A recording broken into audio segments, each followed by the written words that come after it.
13 दिन के बाद खेतों से घर आई तो घर की हालत बिल्कुल इतनी गंदी हो रही थी कि मैं क्या ही बताऊं। और किचन तो उसमें खास करके ज़्यादा ही गंदा हो रहा था। यहाँ पे धूल मिट्टी इतनी ज़्यादा हो जाती है कि एक ही दिन साफ़ सफाई ना करो तो इतना ज़्यादा गंदा लगने लग जाता। और यहाँ तो 12-13 दिन के बाद मैं यहाँ पे आई हूँ। तो सुबह का खाना बनाने के बाद मैं सीधे लग गई थी साफ़ सफाई में। तो आज तो मुझे करनी थी डीप क्लीनिंग, लेकिन मैंने ऐसे ही सिंपल तरीके से क्लीनिंग करने के बाद मुझे करनी थी सिलाई का काम। क्योंकि जैसे ही मैं खेतों से घर आई और मेरे पास 4 ब्लाउज़ सिलने के लिए आ गए थे। तो जो मेरे पास हमेशा ब्लाउज़ सिलवाते हैं तो उनका ही कॉल आया था जब मैं खेत पर ही थी। तो वो हमेशा मेरे पास ही सिलवाते हैं, तो इसलिए फिर मैंने सोचा सबसे पहले मैं इनके ब्लाउज़ का काम निपटाऊंगी, उसके बाद किचन की आराम से मैं डीप क्लीनिंग करूंगी। तो आप लोग सोच रहे होंगे कि मैं खेत पर चली गई थी, उसके बाद फिर से घर पर आई और मैंने तो बोला था कि मैं वहीं पर शिफ्ट होंगी। तो ये बात सही है, हम लोग वहीं पर शिफ्ट हो रहे हैं, लेकिन यहाँ पे मैं कुछ अपना सामान ज़रूरी बर्तन वगैरह वो लेने के लिए आए हैं। और वैसे भी अभी खेत पर इतना काम है नहीं, क्योंकि अभी बुआई के बाद ही काम शुरू होगा वहाँ पर। तो इसलिए हम लोग फिर से आ गए थे और मुझे ज़रूरी बर्तन वगैरह वहाँ पर ले जाने हैं, क्योंकि बहुत सारी चीज़ें खेत पर नहीं है। तो इस वजह से हम लोग बाकी का सामान घर से ही ले जाएंगे, कुछ ज़रूरी बर्तन वगैरह, और बाकी का सामान हम बारिश के बाद ही ले जाएंगे। क्योंकि यहाँ पे बहुत सारा सामान है, सिलाई है, फ्रीज वगैरह, मतलब मेरी सिलाई मशीन वगैरह, और बहुत सारी चीज़ें, अलमारी वगैरह। तो ये सारी चीज़ें हम बारिश के बाद ही वहाँ पर ले जाएंगे, क्योंकि अभी हम जो ज़रूरी सामान है जैसे खाना बनाने के लिए जो बर्तन है वो ही हम लोग ले जाएंगे। और बारिश के बाद और पता चल जाएगा कि वहाँ पे शिफ्ट होना सही है या नहीं। तो इसलिए अभी पूरा सामान नहीं ले जा रही हूँ। और बस किचन की क्लीनिंग करने के बाद मैंने थोड़ा सा नाश्ता किया और फिर उसके बाद मैं सिलाई के काम में लग गई। तो 3 ब्लाउज़ आज मुझे सिलने हैं और एक ब्लाउज़ मैं कल सिल कर रख दूँगी, क्योंकि मैं ज़्यादा सिलाई करती हूँ तो मेरा सर दर्द करने लग जाता है, मतलब सर में दर्द होने लगता है। तो इसलिए मैं ज़्यादा सिलाई का काम मतलब एक ही दिन में ऐसा नहीं सोचती हूँ कि बस आज ही निपटाना है। तो आज सिर्फ 3 ब्लाउज़ की ही सिलाई करूँगी। और उसके बाद 3 ब्लाउज़ की सिलाई करने के बाद मैं आ गई थी नहाकर। और नहाकर आने के बाद फिर कपड़े इतनी जल्दी हवा में सूख गए थे और इतनी तेज़ हवा चल रही थी, तो मुझे कपड़े निकालने पड़े।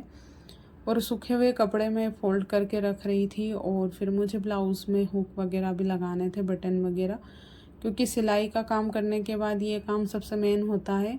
और मुझे ना कहीं जाती हूँ ना तो उसके बाद इतना ज़्यादा मतलब आलस आता है और नींद आती है, लेकिन मुझे मेरा सिलाई का काम था तो इस वजह से मैं आज आराम नहीं किया। और 1-2 दिन तो थकान रहती है, कहीं पर भी जाते हैं और इतनी दूर मतलब गाड़ी से आना जाना, आने जाने में बहुत ज़्यादा प्रॉब्लम आती है, क्योंकि हमारा खेत हमारे घर से करीबन 120 किलोमीटर है। तो गाड़ी से आना जाना में बहुत ज़्यादा प्रॉब्लम आती है। और जब भी मैं आती जाती हूँ, जैसे यहाँ से मैं खेत पर जाती हूँ तो वहाँ पर भी मुझे थकान सी होती है।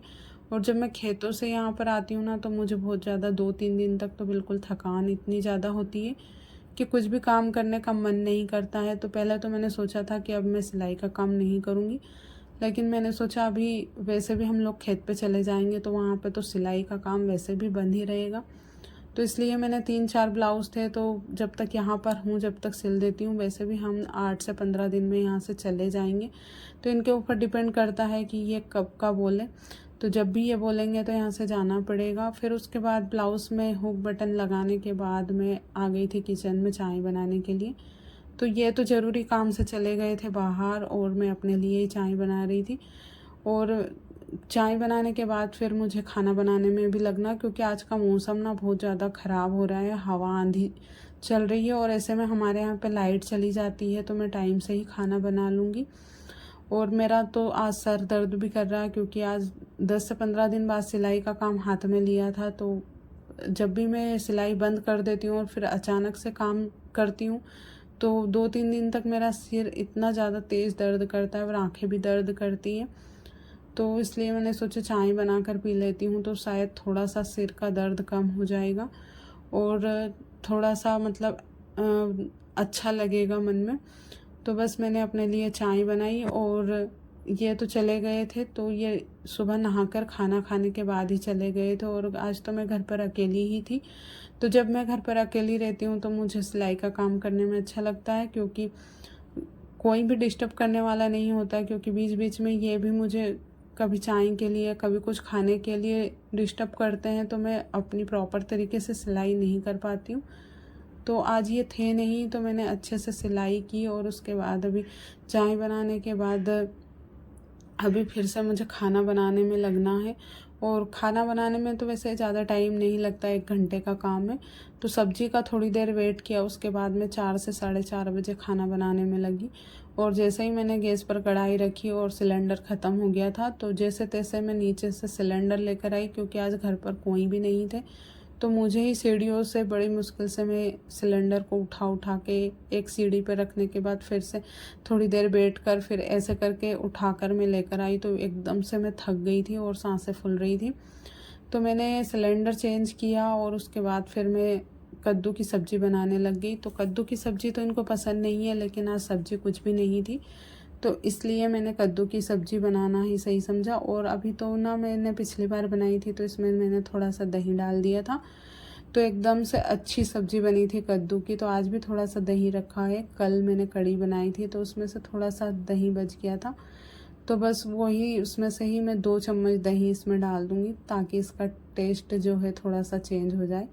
तो सबसे पहले कटी हुई लहसुन डाल दी और थोड़ा सा प्याज डाल दिया।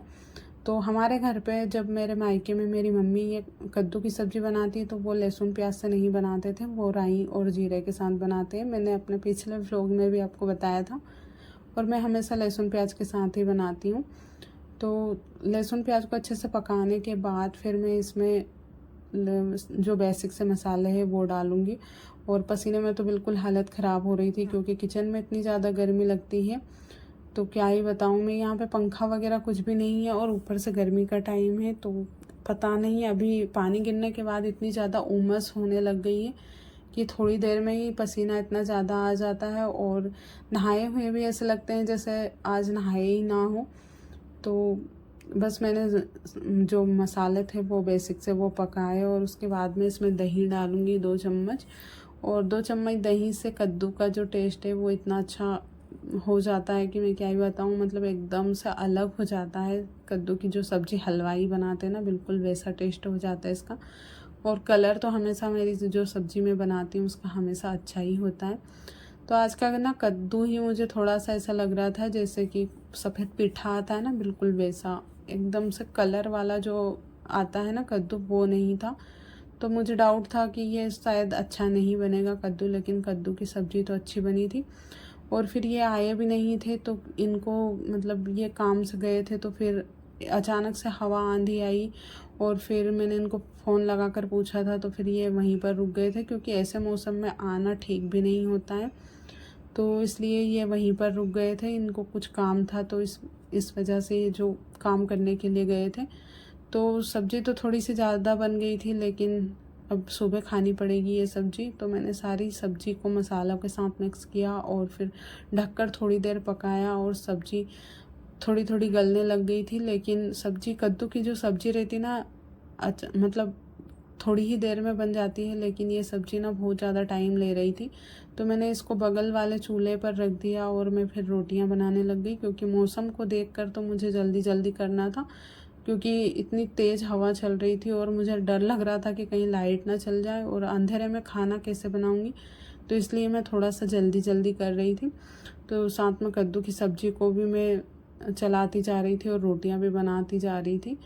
तो उम्मीद करती हूँ कि आज का ब्लॉग आपको पसंद आया होगा। तो पसंद आए तो प्लीज़ चैनल को सब्सक्राइब कर दीजिएगा अगर नए हो तो, और वीडियो को लाइक ज़रूर कीजिएगा।